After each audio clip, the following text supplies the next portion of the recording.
மரத்துல சோடி கிளியில ஒரு கிளி பிரிஞ்சதம்மா.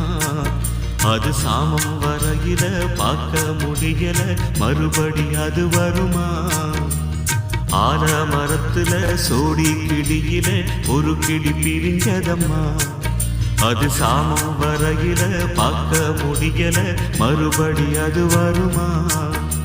ஆண் கிளியோ பிரிஞ்சதம்மா. ஆலமரம் அத பிரிச்சதம்மா. அதனால பொழுதானா தொண தேடி தேடி வாடுது. ஆலமரத்துல சோடி கிளியில ஒரு கிளி பிரிஞ்சதம்மா. அது சாமம் வரையில பார்க்க முடியல, மறுபடி அது வருமா?